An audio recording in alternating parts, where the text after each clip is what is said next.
أعوذ بالله من الشيطان الرجيم. بسم الله الرحمن الرحيم.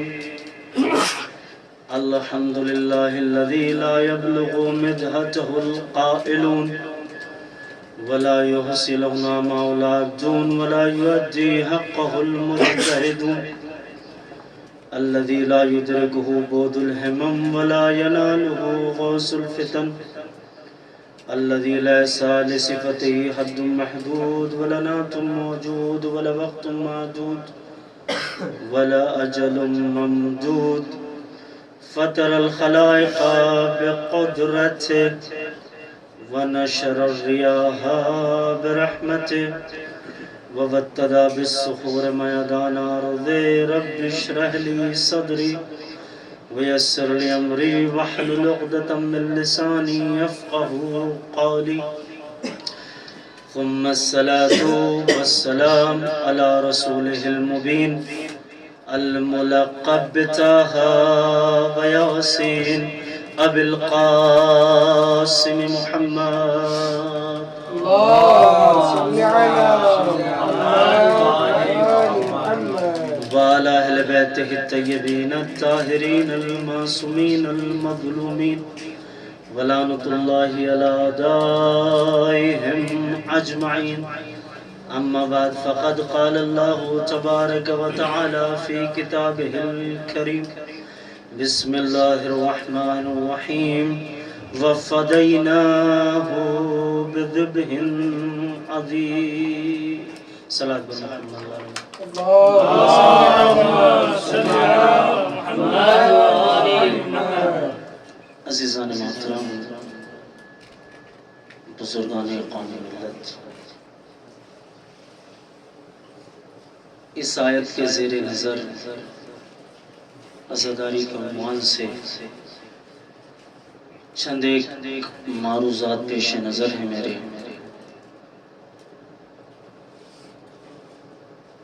کہ خداوند کریم اپنی کتاب قرآن مجید میں ارشاد فرما رہا ہے: وَفَدَيْنَاهُ بِذِبْحٍ عَظِيمٍ، اور ہم نے اس قربانی کو ریپلیس کر دیا ہے، بدل دیا ہے ایک بڑی قربانی سے، ذبح عظیم سے.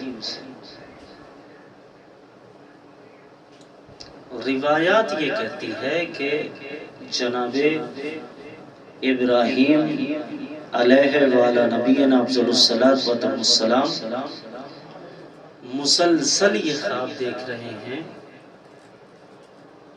اور وہ خواب جو بھی دیکھتے ہیں وہ آ کر اپنے بیٹے سے بیان کرتے ہیں، اور یہ کہتے نظر آتے ہیں: یا بنی انی ارا فی المنام انی اذبحک فانظر ماذا تری.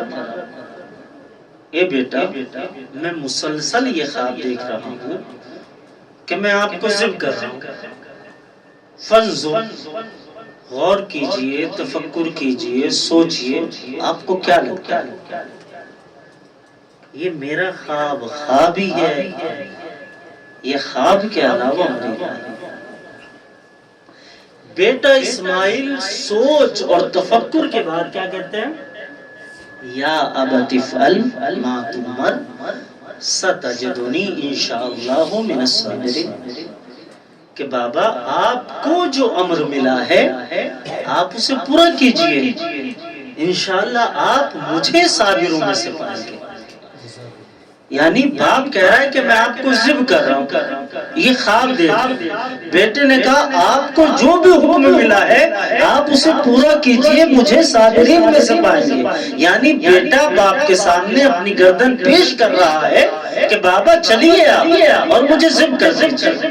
میں نے کہا جناب اسماعیل کیا کر رہے ہیں؟ نہ کوئی وحی آئی، نہ کوئی فرشتہ آیا، نہ کوئی امر ہے، ایک خواب ہی تو ہے. عجب نہیں جواب آیا کہ یہ کسی عام آدمی کا خواب نہیں ہے. جو خواب بلکہ یہ نبی کا خواب ہے. یعنی گویا جناب اسماعیل یہ بتا دینا چاہتے ہیں کہ جب ایک نبی کا خواب عام انسانوں کے خواب کے برابر نہیں ہوتا تو یہ 2 رکعت کا مولانا کب سے یہ کہنے لگا ہے کہ یہ مولانا یعنی یہ نبی جو ہمارے سامنے ہی ہمارے اور پھر سب سے بڑا مسئلہ عزیزان محترم یہ ہے کہ خداوند کریم آپ سب کو حج پہ لے جائے اور تمام مسلمان اور مومنین حج پر جاتے ہیں اور جب آپ حج کے لیے پہنچیں گے تو اس مقام کے لیے خداوند عالم نے آیت نازل کی ہے اور جس کے بارے میں یہ کہا ہے اِنَّا أَوَّلَ بَيْتٍ وُضِعَ لِلنَّاسِ لَلَّذِي بِبَكَّةَ مُبَارَكًا وَهُدًى لِلْعَالَمِينَ کہ یہ پہلا گھر ہے جو لوگوں کے لیے بنایا گیا ہے جو کہ مکے میں ہے اور یہ عالمین کے لیے ہدایت ہے. کیا کہا؟ ان اول بیت یہ پہلا گھر ہے اور عربی زبان میں 2 لفظ استعمال ہوتے ہیں گھر کے لیے ایک دار اور ایک بیت. آیت میں آیا ہے ان اول بیت بیت کا لفظ آیا ہے اور اگر آپ لغت کی طرف رجوع کریں گے بلکہ آپ سب کیے ہوئے ہیں تو واضح یہ ہوتا ہے کہ دار اور بیت میں بڑا فرق ہے. دار کہتے ہیں بلکہ بتلاتا چلوں کہ دار نکلا ہے دور سے اور بیت نکلا ہے بیتوتے سے. دار کہتے ہیں اس گھر کو کہ جس میں سویا نہ جاتا جس میں رات نہیں گزاری جاتی سویا نہیں جاتا. اپنے عام لفظوں میں ترجمہ کر لوں تو دار کہتے ہیں بیٹھک کو بیٹھکے کو یا میٹنگ روم اسے کیا کہتے ہیں اور بیتوتا کہتے ہیں اس گھر کو کہ جس میں رات گزاری جائے جس میں لوگ سوتے ہو گھر والے سوتے ہو اسے کہتے ہیں بیت. اور خدا نے پہلا گھر بنایا اِنَّا أَوَّلَ بَيْتٍ کہ میں پہلا گھر بنوا رہا ہوں. اب یہ جو پہلا گھر بنا ہے عزیزان محترم کس نے بنایا کس نے بنوایا؟ خدا نے. اور خدا کی ذات وہ ہے کہ جسے نیند تو کیا اونگیں نہیں آتی اور اگر وہ سو جائے تو وہ خدا نہیں رہتی. میں نے کہا خدا بندے کریم تجھے نیند اونگ آ نہیں سکتی اور اگر تو سو جائے تو خدا نہیں رہتا. تجھے گھر بنوانے کی کیا ضرورت ہے اور اگر تو نے یہ گھر بنوایا ہے تو اب تک یہ گھر نہیں ہے اس لیے کہ گھر کی تعریف یہ ہے کہ اس میں کوئی سوئے ضرور. جب تک اس میں کوئی سوئے گا نہیں وہ گھر بن نہیں سکتا. اس سے پہلے وہ دار کہلائے گا گھر نہیں کہلائے گا. اور آیہ کریمہ میں صراحتاً کہہ رہا ہے ان اول بیت ہم نے پہلا گھر بنوایا ہے.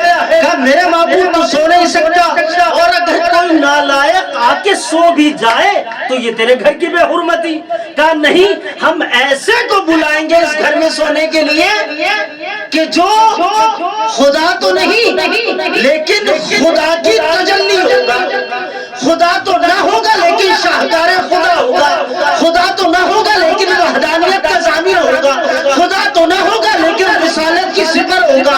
اب عزیزان محترم خداوند عالم نے جناب فاطمہ بنت اسد کو بلایا اور دعوت دی کہ آ جاؤ اور میرے گھر میں سو جاؤ تاکہ یہ میرا گھر بن جائے. اب عزیزان محترم یہ ہے کیا وہ گھر اِنَّا أَوَّلَ بَيْتٍ جو پہلا گھر بنایا گیا جسے ہم کیا کہتے ہیں خانہ کعبہ. اور خانہ کعبہ عزیزان محترم علیکم السلام ورحمۃ اللہ وبرکاتہ. خانہ کعبہ جب آپ جائیں تو آپ دیکھیں گے کہ اگر آپ نسبتوں کو مانتے ہیں تو خانہ کعبہ میں سب کچھ آپ کے لیے. اگر آپ نسبتوں کو مانتے ہیں نسبتوں کو اقرار کرتے ہیں تو خانہ کعبہ میں سب کچھ آپ کے لیے اور اگر آپ نسبتوں کو نہیں مانتے تو کچھ بھی آپ کے لیے نہیں. اس لیے کہ خانہ کعبہ میں ایک کونے میں ایک پتھر لگا ہوا ہے جسے کہتے ہیں حجر اسود، اور وہ ہے پتھر، اور سارے کے سارے مسلمان جانتے ہیں کہ جب ہمیں حج کرنے جانا ہے تو ہمیں جا کر اسے بوسہ بھی دینا ہے، اسے چومنا بھی ہے۔ ایک پتھر کے پاس گئے، آپ نے جا کے چوما، وہیں پر 3 بڑے اور بھی پتھر ہیں، وہیں پر 3 اور بھی بہت بڑے بڑے پتھر ہیں۔ اب نسبت آپ کو بتائے گی، اگر آپ نسبت کا اقرار کرتے ہیں تو نسبتیں آپ کو بتائیں گی کہ جب خانہ کعبہ میں جانا ہے تو 3 کو مارنا ہے، 1 کو چومنا ہے۔ صلوات بر محمد وآل محمد۔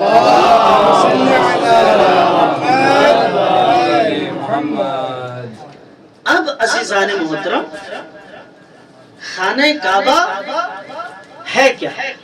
یا منی، عرفات، یہ سب ہے کیا؟ یہ سب ہے ایک خواب۔ منی ایک خواب ہے، اور کربلا اس خواب کی تعبیر۔ سبحان اللہ سبحان اللہ۔ منی خواب اس خواب کی تعبیر ہے کربلا، اور سب سے بڑا اشکال کربلائی والوں پر یہ ہوتا ہے کہ انہوں نے بدعتیں بڑی پھیلا رکھی ہیں۔ اپنے کالے کپڑوں سے لے کر علم تک جتنی چیزیں آپ کے پاس ہیں، ساری چیزیں بدعت میں شمار کی جاتی ہے۔ بھائی یہ جلوس کہاں سے آیا؟ بھائی یہ علم کہاں سے آیا؟ یہ کالے کپڑے کہاں سے آئے؟ میں نے کہا حاجی صاحب ذرا حج کرنے جاؤ، جب حج کرنے جاؤ گے تو آپ کو پتہ لگے گا کہ آپ گروپ کے ساتھ حج کرنے جاؤ گے۔ منفرد جانے نہیں دیتے، آپ اپلائی کریں ویزا آپ کو ملے گا؟ نہیں ملے گا، ضروری ہے کہ آپ گروپ کے ساتھ ہیں۔ اور اس میں بھی اب باقاعدہ انہوں نے چھانٹ دیے ہیں، جو پرائیویٹ تھے انہوں نے بالکل کینسل کر دیا ہے، اور جو حکومتی لیول کے ہیں انہیں وہ اجازت دیتے ہیں اور ویزے ایشو کرتے ہیں۔ اب عزیزان محترم یہ حاجی چلا، اب جب جائے گا تو اکیلا نہیں جا سکتا، گروپ کی شکل میں جائے گا۔ نہیں، لفظوں کو بدل دیتا ہوں، وہ گروپ کی شکل میں نہیں بلکہ جلوس کی شکل میں جائے گا۔ یعنی آپ حج کرنے کے لیے گئے جلوس کی شکل میں، آپ نے طواف کیا جلوس کی شکل میں، آپ صفا اور مروہ کے درمیان دوڑے جلوس کی شکل میں، آپ جا کے میدان عرفات میں بیٹھے جلوس کی شکل میں، آپ نے دعا پڑھی جلوس کی شکل میں۔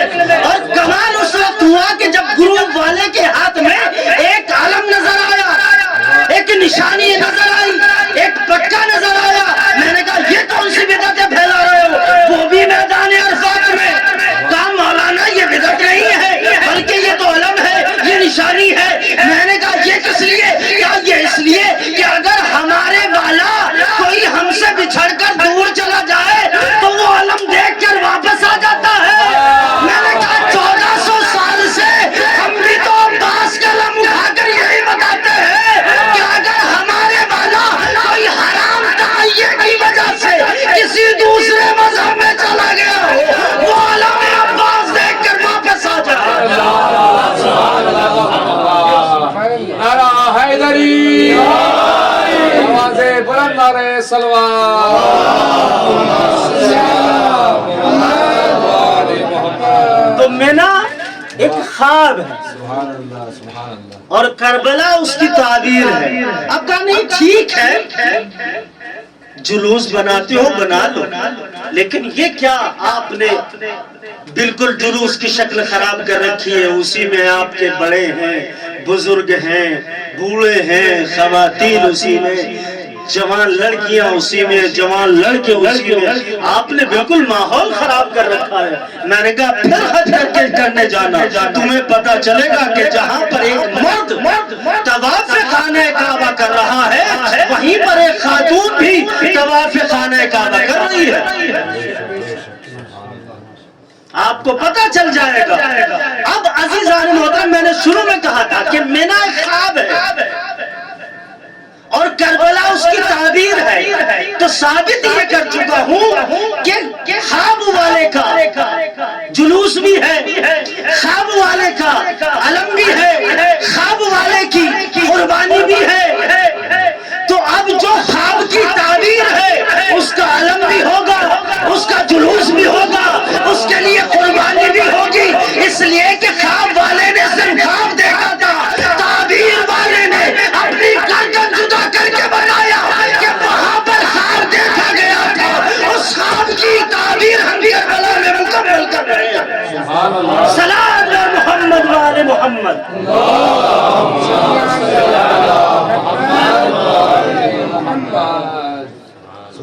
فَفَدَيْنَاهُ بِذِبْحٍ عَظِيمٍ. اور باپ آ کے بیٹے سے یہ کہتا نظر آتا ہے یا بنائی انی ارا فی المنام انی اذبحک فانظر ماذا ترى. اور بیٹا کہتا ہے یا ابت افعل ما تؤمر ستجدنی انشاءاللہ من الصابرین. آپ کو جو حکم ملا ہے آپ اسے پورا کیجئے، آپ صابرین میں سے مجھے پائیں گے. اب روایت یہ کہتی ہے کہ جناب ابراہیم رسی اور چھری کا انتظام گھر میں کر رہے ہیں اور بیٹے کو کہہ رہے ہیں کہ میرے ساتھ چلا. اور بی بی ہاجرہ یہ ماجرہ دیکھ کے پریشان ہے کہ مسئلہ کیا ہے. آج رسی اور چھری مانگی جا رہی ہے. کہا کہاں جا رہے ہیں؟ کہا دوست کی ملاقات کے لیے جا رہے ہیں. یہاں پر وہ مسلمانوں کا اپنا اشکال کہ جناب ابراہیم نے 3 جھوٹ بولے. میں ان تفصیلات میں نہیں جاتا کیونکہ وقت نہیں ہے. اب اس سے بھی ایک جھوٹ شمار کیا جاتا ہے کہ جب بی بی ہاجرہ کے سوال میں یہ جواب دیا، بی بی نے پوچھا تھا کہاں جا رہے ہو، تو جواب یہ دیا کہ میں اپنے دوست کی ملاقات کے لیے جا رہا ہوں. تو اس کو مسلمان جھوٹ تصور کرتے ہیں جبکہ یہ عین صداقت ہے. اب روایت یہ کہتی ہے کہ جناب ابراہیم اپنے بیٹے اسماعیل کو لے کر چلے اور جب لے کر چلے ہیں تو جو کارکردگی شیطان کی تھی وہ اسے کرنی تھی. وہ آیا اور آگے کہنے لگا اسماعیل ہمیں خواب ہی تو دیکھا ہے، تم کہاں ذبح ہونے کے لیے چل دیے؟ بس جیسے جناب اسماعیل نے یہ سنا ہمیں خواب ہی تو دیکھا ہے، کہاں ذبح ہونے کے لیے جا رہے ہو؟ فوراً لاہور پڑھا اور اعوذ باللہ کی تلاوت کرنے لگے. بھاگنے لگا، کہنے لگا پہچانا کیسے؟ کہا کہ جو نبی کے خواب میں شک کرے وہ شیطان ہو سکتا ہے اور کوئی نہیں ہوگا. میں نے کہا جناب اسماعیل یہ شیطان تو بیچارہ ہے جو خواب میں شک کر رہا ہے. ارے اتنے بڑے مسلمان تھے جو رسالت محمدی میں شک کر رہے تھے اور یہ کہہ رہے تھے ایسا شک ہمیں کبھی نہیں ہوا جیسا صلح حدیبیہ پر ہوا. ایسا شک ہمیں صلح حدیبیہ پہ ہوا. اب روایت آگے بڑھتی ہے اور کہتی ہے کہ جب یہاں کام نہ بنا، اور وہ جو 3 پتھر میں نے آپ کو بتائے وہ سارے کے سارے انہی مقامات کے لیے ہیں، تفصیلات میں نہیں جانا ہے. اب روایت آگے بڑھ کے کہتی ہے کہ اب یہاں دال نہیں گلی تو میاں چلے. کہا ماں کا دل سب سے نرم ہوتا ہے، بیٹے کو نہ بگاڑ سکے تو ماں کو چلو کچھ کرتے ہیں، کوشش کرتے ہیں. بعض ذاکرین ہماری یہ کہتے ہیں کہ بڑا سج اور سمر کے آیا تھا، ٹوپی لگا کے آیا تھا، داڑھی بڑھا کے آیا تھا، کرتا پیجامہ پہن کے آیا تھا. اب عزیزان محترم میں امامت کہہ نہیں سکتا، ضروری ہے کہ ٹوپی کی طرف بات کو پلٹایا جائے. کہا ٹوپی لگا کے آیا تھا، داڑھی بڑھا کے آیا تھا، ہاتھ میں تسبیح تھی، کرتا پیجامہ پہن کے آیا تھا اور آگے دکل بھاب کیا. اندر سے آواز آئی من علی الباب، دروازے پر کون ہے؟ اس نے جواب دیا کہ میں ہوں آپ کا شبھ چنتک، میں ہوں میں آپ کا خیر خواہ ہوں. کہا فرمائیے کیا بات ہے؟ کہا آپ کے شوہر نامدار آپ کے بیٹے کو ذبح کرنے کے لیے مینا میں لے جا رہے ہیں. ماں تھی، دل تڑپ گیا. کہا اب کیا کروں؟ کہا کرنا کیا ہے؟ گھر سے باہر نکلو، بچے کو بچاؤ. جناب ہاجرہ نے فوراً لاہور پڑھا اور اعوذ باللہ کی تلاوت کی. پھر بھاگتے ہوئے پوچھا بی بی پہچانا کیسے؟ کہا کیسے نہیں پہچانتی؟ نبی کی بیوی کو گھر سے باہر نکالتا ہے.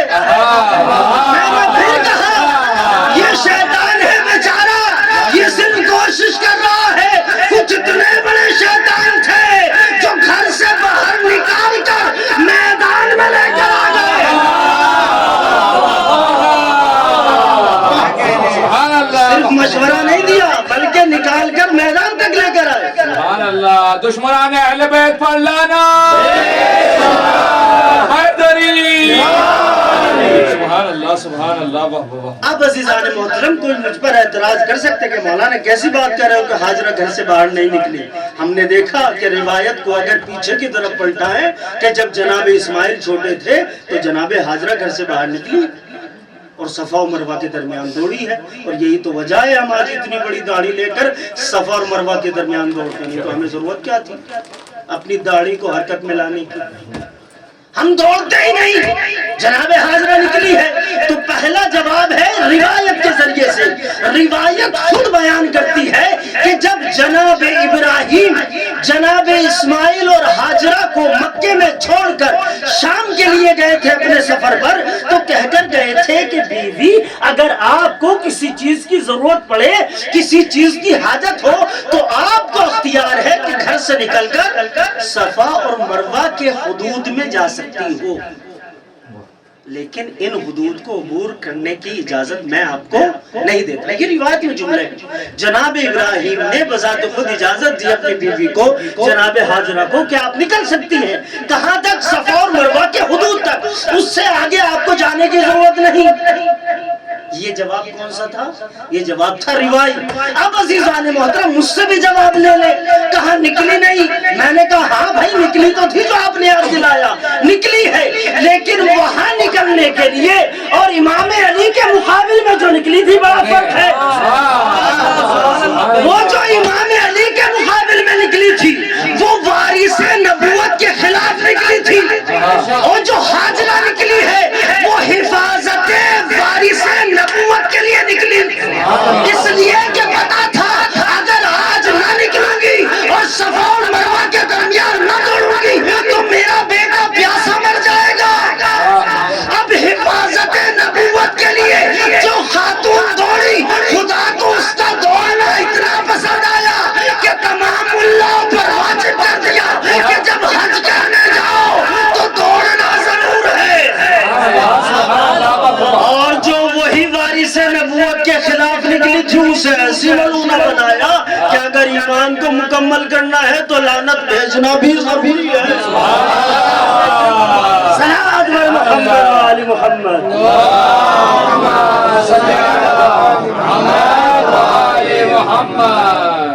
سبحان اللہ سبحان اللہ. بس عزیزان محترم میں اسباب رحمت و برکت کو سمیٹ رہا ہوں. آج 4 تاریخ ہو گئی محرم کی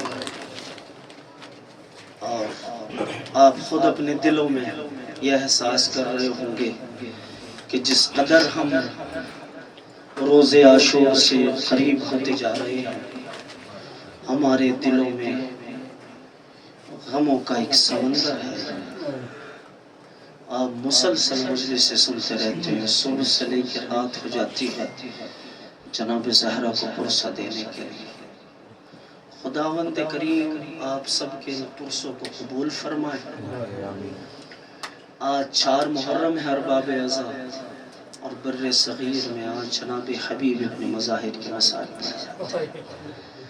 حبیب ابن مظاہر امام حسین کا وہ دوست ہے کہ جو بچپن سے لے کر شہادت تک امام حسین کے ساتھ رہا.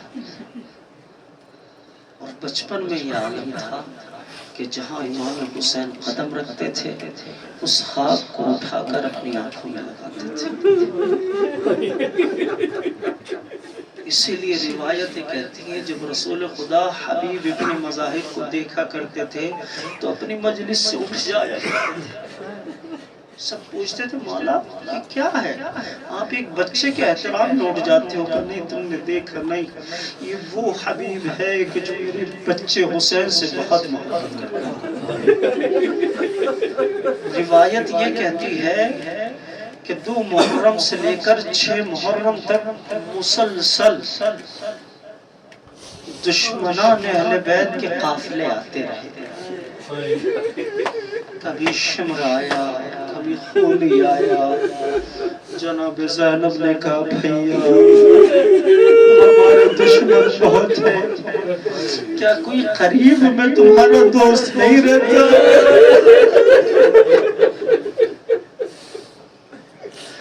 ارباب اعضا غربت میں جو سب سے بڑی ڈھارس ہوتی ہے وہ ایک دوست کی ہوتی ہے۔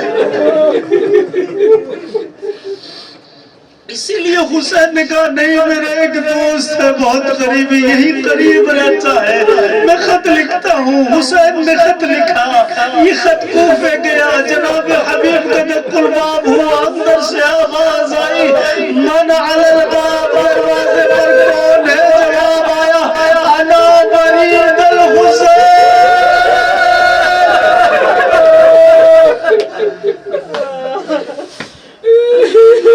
اور اتنا سنا جناب حبیب ابن مظاہر نے اپنا دسترخوان چھوڑا، دروازے پر آئے، خط کو لیا، اپنی آنکھوں سے لگایا، سر پر رکھا، بوسہ دیا، بوسہ دینے کے بعد کھولتے ہیں لکھا تھا کہ حسین ابن علی کی طرف سے حبیب ابن مظاہر کے نام۔ حبیب میں ننگے آنا میں گھر چکا ہوں۔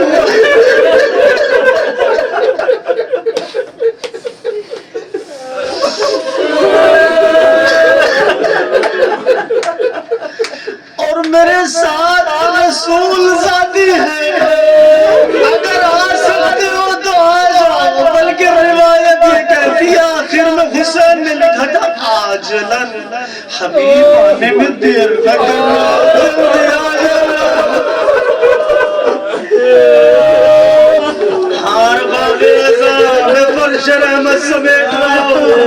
روایت یہ کہتی ہے کہ جناب حبیب ابن مظاہر نے جیسے یہ خط پڑھا اپنے غلام سے کہا کہ جاؤ جلدی سے جاؤ، میرے گھوڑے اور تلوار کو لے کر حدود کوفہ میں چلے جاؤ، باہر جا کر میرا انتظار کرو، میں آ رہا ہوں۔ روایت یہ کہتی ہے کہ جناب حبیب ابن مظاہر گھر سے نکلے، راستے میں مسلم ابن اوسجہ کی نظر پڑی، کہا حبیب کیا بات ہے، بڑے پریشان نظر آتے ہو۔ کہا میرے پاس ابھی خط آیا تھا امام حسین کا، جس میں لکھا ہوا یہ تھا کہ میں غربت کے عالم میں ہوں، اندر غیادہ میں گھر چکا ہوں، حبیب آ جاؤ۔ جناب مسلم ابن اوسجہ نے کہا میں بھی ضرور چلوں گا۔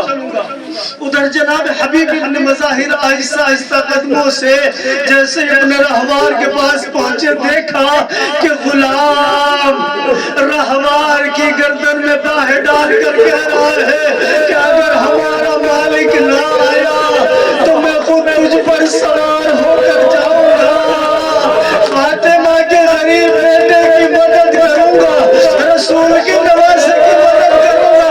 روایت نے یہ کہا جیسے ہی حبیب ابن مظاہر نے سنا، حبیب تڑپ کے رونے لگے، سر پیٹنے لگے کہ مولا کیسا وقت آ گیا کہ غلام آپ پہ قربان ہونے کو تیار ہے۔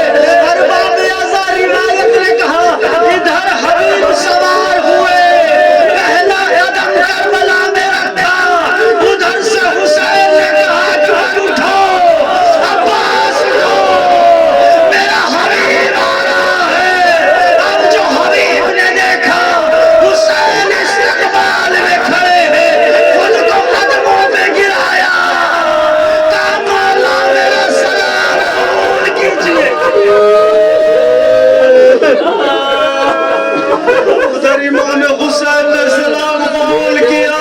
روایت نے کہا اسی لمحہ ارے خیمے کا پردہ اٹھا، فضا نے کہا حبیب زینب سلام کہتی ہے، ارے حبیب میرے بھائی سر میں ڈالی، ارے کیا دن آ گئے زینب۔